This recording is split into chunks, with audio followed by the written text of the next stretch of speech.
Hello, everybody, and welcome to EduMatch. Please follow along with us on Google Plus at bit.ly/tweettalk44, as well as on Twitter with the hashtag EduMatch. Speaking of EduMatch, we would love for you to sign up to be our featured person of the day. So if you go to edumatch.education and fill out the Google form, then we can tweet out all this really, really cool stuff about you.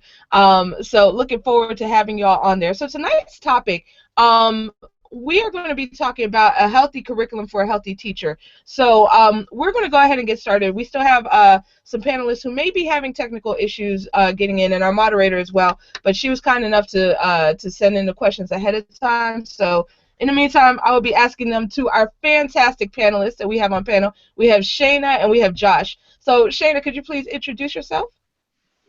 Hey everyone, Shayna from Metro Atlanta. I am a middle school technology coordinator, and I'm excited to be here because I'm also a certified personal trainer, so I take fitness and wellness very, very seriously and to heart. Yes, Shayna is a great wealth of knowledge on the topic and on many others. And Josh, if you could please introduce yourself. Hello, I'm Josh. I'm a principal at a junior high school in New Jersey. Right. I'm not as fit as Shayna, but I aspire to be. Awesome, awesome, awesome. Thank you, Josh. Welcome back. And we have Donna who has joined us. Donna's our moderator for today. Donna, if you could please introduce yourself. Hi, sorry I'm a little bit late by a couple minutes. I was having issues because I have such an old version of Mac, and I need to update my Mac. So Chrome is being a little bit spiteful with me, but I'm finally here, and I'm excited to be here. Thank you, Sarah, for asking me to do this. This is so much fun because I could talk about this stuff for hours. My name is Donna, and I am from Lift It Up Fitness, liftitupfitness.com. And that's pretty much my handle on all social media, whether it be Twitter or Facebook or any of that stuff. And I am a teacher. I started teaching in New York in 2002, and I'm also a personal trainer. I'm really into fitness and nutrition, and that was my first passion, my first love, and then I became a teacher later on. And so I kind of juggle both. Right now I'm not teaching. I'm currently doing full-time training, but I'm still a teacher at heart. I was teaching as of last year, and I'm probably going to go back to teaching soon. So I got my feet in both places, but I certainly do love talking about fitness and nutrition, whether it be for teachers or students or anyone for that matter. So this is going to be really cool. And I wanted to say, oh, so who's here? Shayna's here. Hi, Shayna. Nice to see you. I know you from the EduMatch circles. And who else is here? Can I see? Oh, is the microphone Josh. muted? Yeah. Josh? Okay. Hi, Josh. Hi. Great. Great. Well, Hey, thank Donna. you so much for joining us, Donna. We are so excited to talk about this with you. So definitely looking forward to the conversation. So I'm just going to go ahead and turn it on over to you. All right, cool. So I guess let's throw out some questions there, and anybody who wants to chime in and talk about this stuff as far as teachers, and loving to learn from you guys what tools that you've picked up along the way as far as planning your days or planning your weeks for healthy foods and healthy snacks that really energize you and fuel you up to keep you going throughout your day, because we all know that teachers need a lot of energy, and we also need to keep our immune systems super, super healthy and supported because we're around so many different germs. So I was just wondering if you guys have tips that you've come up with along the way that help you to give yourself the proper nutrition throughout the day, from breakfast, lunch, dinner, and all those snacks in between. And how do you plan for that? Does your school have healthy foods that you can choose from? Or are you packing your own stuff, and do you do meal prep once a week or a couple times a week? What do you guys do? I guess I'll start. For me, it's been ingrained since I was little. My parents were really big at eating healthy. We rarely ate out. My mom normally cooked, and my mom was a teacher. So that's kind of been my general practice. For me, I prepare my meals for each lunch. I don't ever eat lunch at school. I always prepare my meals because I'm big on allotting portions. I have a nutrition coach, so she tells me what exactly to eat as far as the balance with proteins, carbs, and fats. The big thing I would say, and this is going to be probably like the worst thing to say, is water intake, because teachers' bladders literally are probably like the most the most like the strongest Abused. things I think in existence, probably next to like a steel wall. Because there's so many times I've literally had to go run and find somebody to let me go to the bathroom. But Yes. my water intake has been essential to keeping me healthy. And I know a lot of teachers are worried about drinking water just because they know they have to go to the bathroom and they're like, I can't leave. I'm teaching back to back to back classes, whatever the case may be.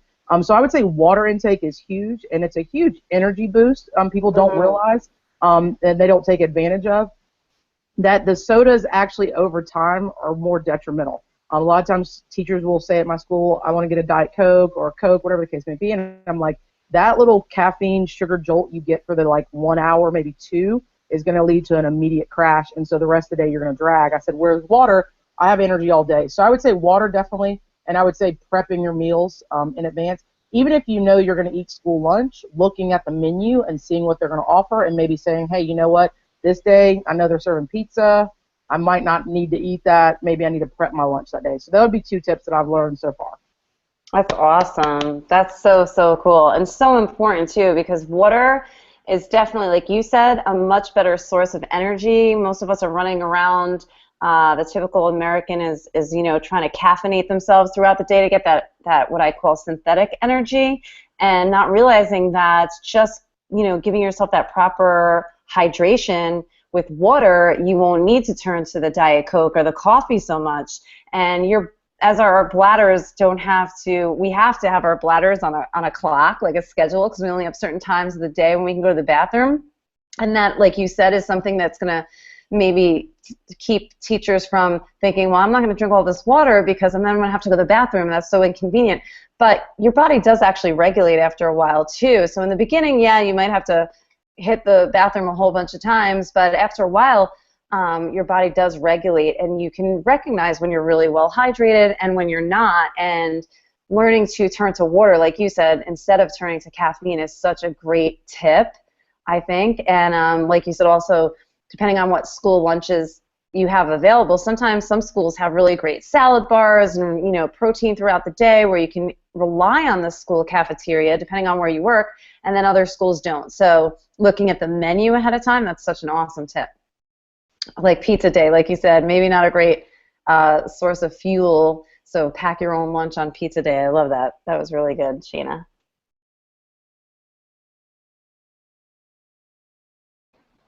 As for you waiting for me now? Yeah, it's all you now. Okay. For me, it's in a different role, because as a principal, sometimes we have to even fight for lunch, and finding a time to even snack. I used to prepare my lunch a lot, but now I have to basically choose the school lunches based on the day, because I don't know when I'll be able to eat or if I can actually eat.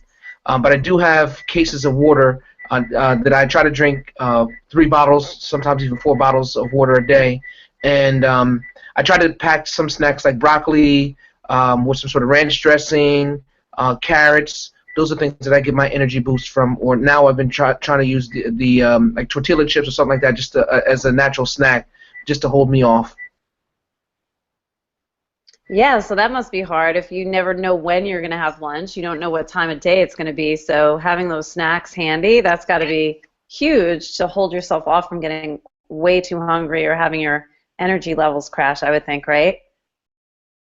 So what about this? What about for your workouts? So when you're extra stressed out or you're pressed for time, or you're having some low energy, and it's those days where you're really just like, oh, I don't want to work out today. This is going to be super hard. It's so much easier to blow off the workout rather than doing it. What are some of the things you do to help motivate yourself, or what do you say to yourself to squeeze in that workout on those days when you're really pressed for time or stressed out and you'd probably be more likely to blow off your workout? Since Shayna's going to have a whole lot to say with being a fitness guru, let me go first. I don't have much to say. I actually hadn't worked out in 2 years because ever since I turned 40, for some reason my body keeps breaking down. I don't know why, but I used to run about 4 to 5 days a week, ride the bike for 5 to 12 miles, and ever since I had plantar fasciitis and then spinal stenosis in the neck, and my body's just been breaking down. So what I try to do now is I just started back at the gym about a month ago, and I'm trying to go to 3 to 4 times a week, just do the cardio in the morning do some circuits, and that's really been working for me, just so I can build myself back up because I can no longer run, and that's been somewhat of my energy boost. I'm trying to get my energy level up because, again, I also work long hours.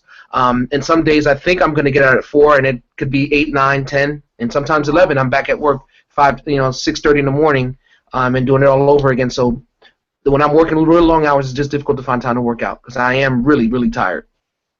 Yeah, that's just motivating in of itself. Just hearing you say that, your long days and respecting you as an administrator, and how one day you could, assume you're going to get out at a decent hour and end up there till 8, 9 o'clock at night, and that you still manage to prioritize and squeeze in a workout because you really know that it is good for you overall. That's inspiring, I'm sure, for a lot of people to hear that.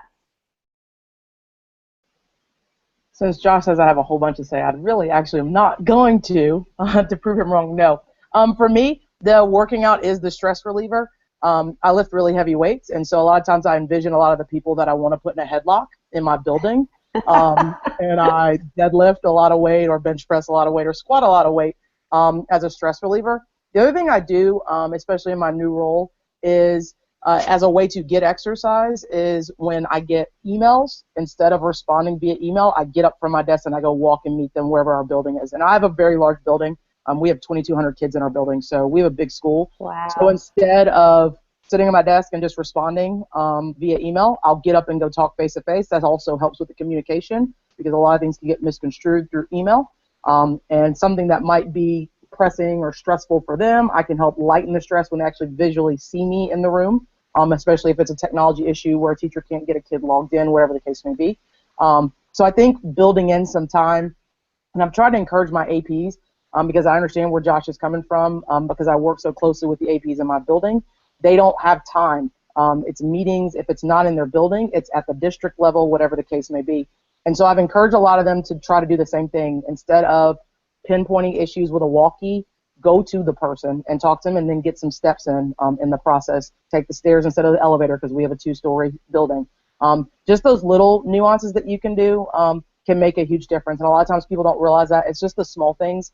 I work out extensively, but I tell people if you can get 15, 20 minutes in, that is just as good based on where you are personally in your life. And then down the road, you can get that hour in if you have time to do so. But you have to kind of work with what you have. And so anything is better than nothing is what I always preach, especially to, and Sarah knows this, I talk to a lot of my PLN people, and I say, I'd rather you do something than nothing. So if it's just walking around your neighborhood when you get home, do that. If it's walking around your building when you get in, do that. Whatever it is, as long as it's something that's better than doing nothing. So true. I love that. I could not have anything more to say. You just said everything perfectly right there. I always say done is better than none. So don't let perfect be the enemy of good, right? So it doesn't have to be perfect. It doesn't have to be X number of minutes. It just has to be something. And all those little somethings will add up to something greater than where you are right now. So that is awesome. That was really great. What was the other question I had? Oh, so what tactics do you employ, whether it's in the classroom, throughout the day, to keep you energized, to keep your body moving? You just mentioned, Shayna, what you do as far as getting up and moving instead of answering emails or using the walkie. But are there any other strategies that you see maybe other teachers do when they're in their classrooms all day or with their students, to either keep themselves moving or keep energized or keep their stress levels down? Yeah, I would say for me it was easy because I was in PE. So I taught PE and health. It was easy to move. A lot of times I would jump in the games that the kids were playing. So a great opportunity to pelt kids when we played Bombardment or Star Wars, or to cross somebody up playing basketball. So I know our PE teachers do a really good job of jumping into games. What I see a lot of our academic teachers doing now, we call it our vitamin D walks, where when they leave from lunch, they take the long route outside of our school building to get the kids extra energy out. Sometimes they'll stop by. We have a blacktop area, and a lot of times the PE teachers, we were gracious enough to give them equipment that they can play with, so shoot, jump rope, that kind of stuff. So a lot of our teachers are taking advantage of those kind of like vitamin D walks. It's kind of like a mini recess for our kids once they leave lunch. So it gets the teachers outside, walking around, getting some fresh air, but also gets the students that, and a lot of them need it, especially now, as I was talking to Josh before you came on. We're starting week 2 of standardized testing, and the kids are just tired of being cooped up, just like the teachers are. So taking advantage of, just because we have great weather in Atlanta, getting outside, getting some fresh air, and running around and being active are things that I've seen a lot of our content area teachers do this year. That's really cool. Josh, anything that you guys do at your school, or you see some of your teachers do? Yes, we're part of the Alliance for Healthier Generation, and with the initiative, we're trying to, I guess, apply for these different type of level of, partnerships or whatever, acknowledgement, that's the word for it. We're actually like starting breaks, and students are either doing jumping jacks, stretching, running in place, actually during each instructional period, and that's something that we as a whole have decided to do. In addition, the students now go outside for lunch, and that's one of the ways I actually try to go out. Just whether I go out, I'm just walking, getting some grass time, but I don't run, obviously. But it's not a vitamin D walk, but at least get some vitamin D time, and out in the sun during lunchtime. Is it difficult for the teachers to get some of the students, maybe, I don't know what grade levels, but maybe some of those adolescent kids that don't feel, so comfortable doing it? Do some teachers have better ways of getting them, like, come on, let's do 10 jumping jacks right now, and then to get them to settle back down after? Have you seen anything being challenging in that area for certain age levels, or certain teachers being able to accomplish it easier than other teachers? Of course, the teachers that are that hold the students more accountable, they're the ones who are able to get it back. And also, just when students know that they're working on something that's very important, and they don't want to devote any time outside of that, so they don't lose instructional time, they're the ones that, okay, let's do it for 2-3 minutes, let's stop, and then get back to work. I love that. I was trying really hard to get that done in my school that I was at last year, and I think that is so important. I love that you guys are doing that there, and that you're supporting that as an admin. Your teachers are doing it.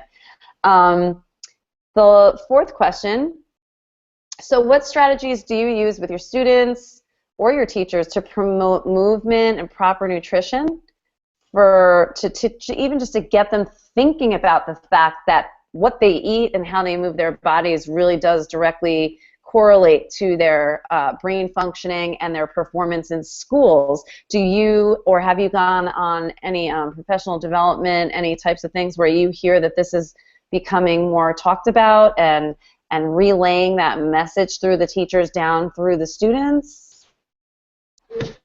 Well, at my school, again, applying for this healthier Alliance for Healthier Generation, but we were doing things before then, because we actually have a wellness committee now. I think it's going on 4th year, and my school nurse has really been a champion for that.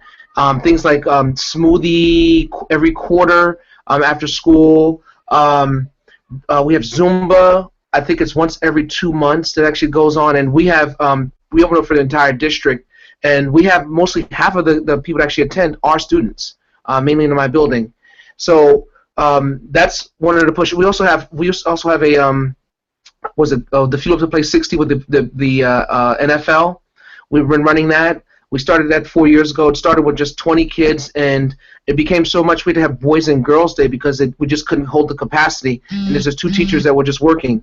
So my phys ed teachers, in addition to, like, I think one of my science teachers who's a rugby player and really a fitness guru, they're really pushing it, as well as my nurse.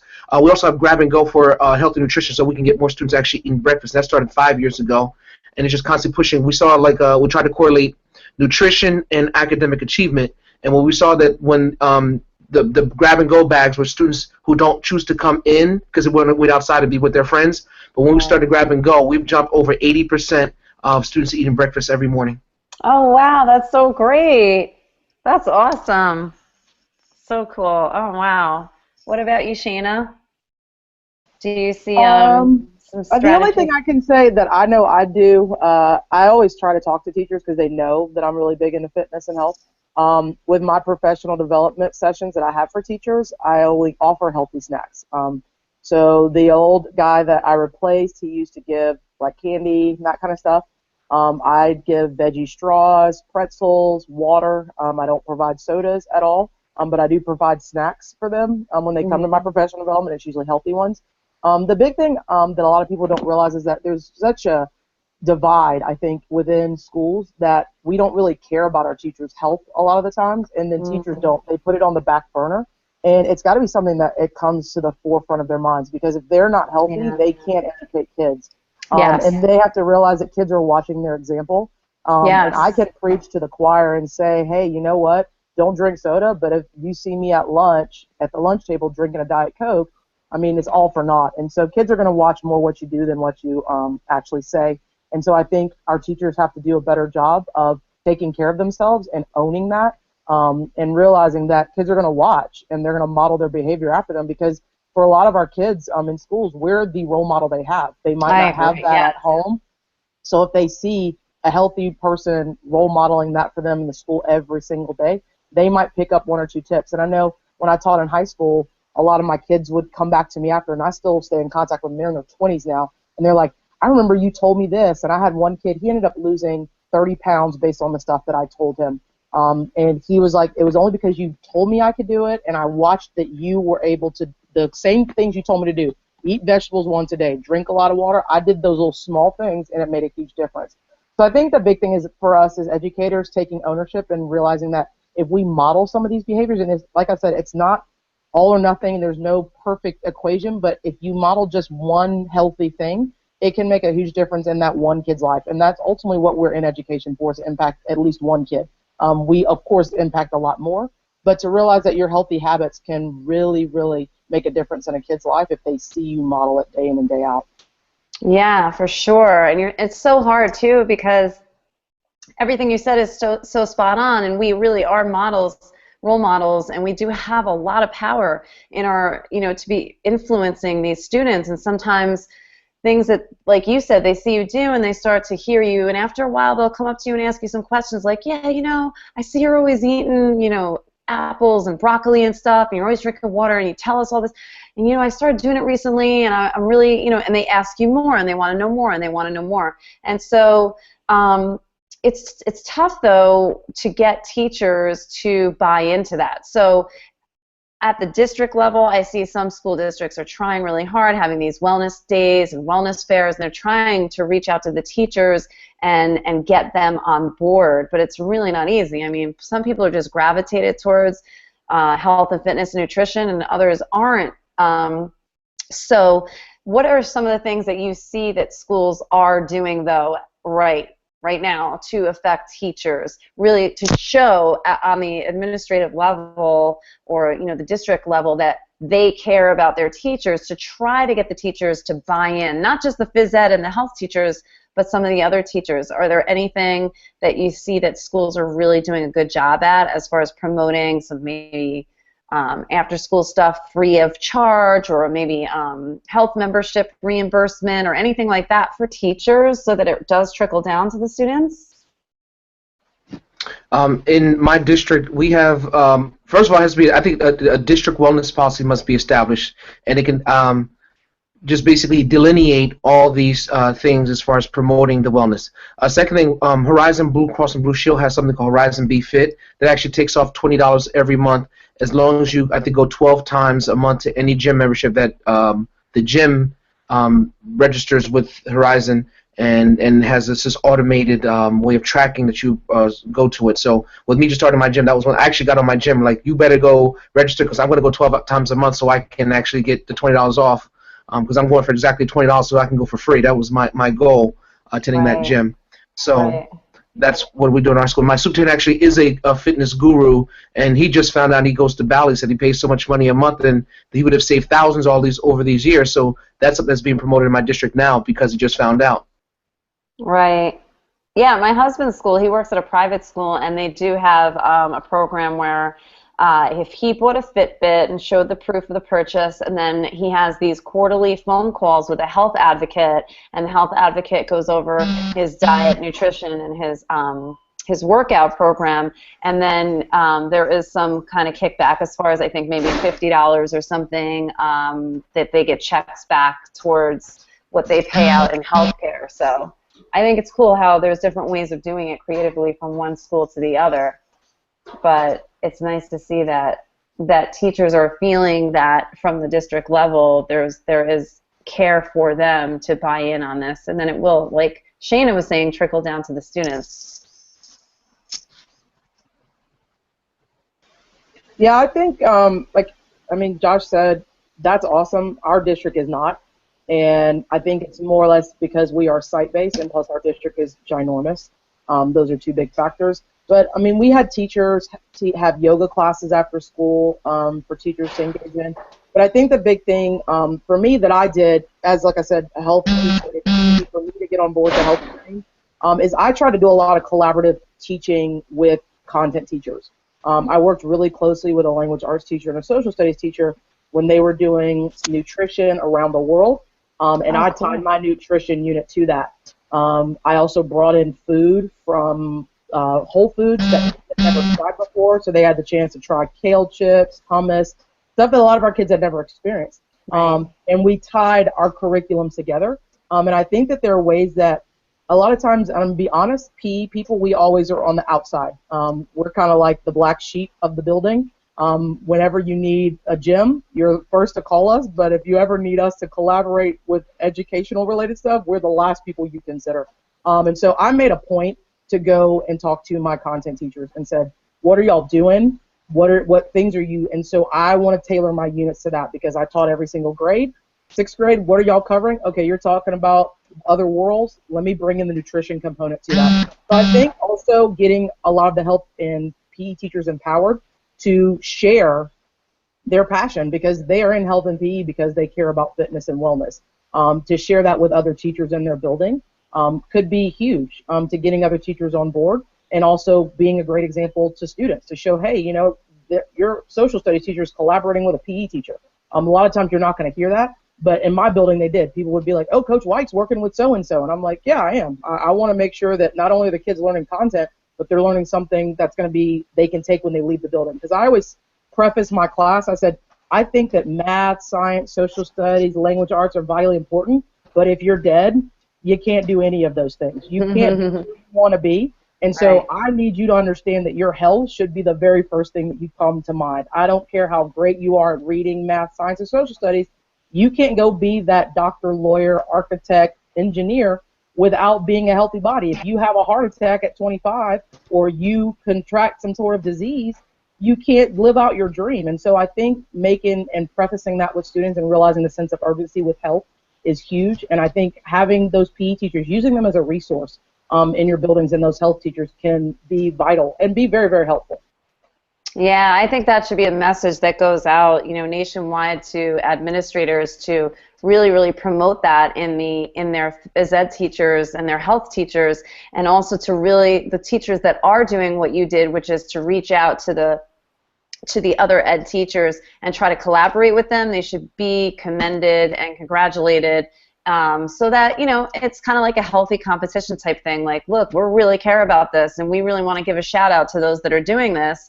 And I'm really curious, too, as far as what it's like now for someone, you know, 20-something years old going through their college education because they want to become a health or a phys ed teacher, hoping that maybe it's changed as far as the training for those teachers to be that person in the building like Shayna was in her building when she was doing that, to make sure that they are those ones in the building that are reaching out and spreading that message, and, you know, not just staying confined out on the field somewhere where nobody sees them unless they're at a staff meeting. You know what I mean? I think that's super important. I hope that that's what's happening in the universities now, where they're getting trained. I wanted to really thank you, Donna. Thank you to Donna. Thank you to Shayna. Thank you to Josh. This has been a very, very empowering and enlightening conversation. I'm inspired to, to get up tomorrow and make better choices this week. So thank you all for your fantastic ideas. Thank you to everyone who is tweeting along with us, watching, chiming in with their thoughts. So this will be transcribed. You'll be able to see the archive, participate, learn, and in a few weeks it'll come out as an iTunes podcast. So next week we're going to be talking gamification. So would love to have anybody who's interested in the topic join us. You can do so by going to bit.ly/tweettalk45. And anyone can be a panelist. Just leave a comment on the Google Hangout page that I just listed saying panelist. So if you're interested in subscribing to the EduMatch podcast, just go to bit.ly/EduMatch podcast. And one last announcement, anyone who's in the DC area, check out EdCamp Maya F, which will be May 7th at Maya Angelou French Immersion School in Temple Hills, Maryland. So you can register for that at www.edcampmayaf.com. So thank you again to our moderator, to our panelists, and to everyone, and hopefully everyone has a great, great week. You guys, thank you so much. Have an awesome evening, everybody. Ciao.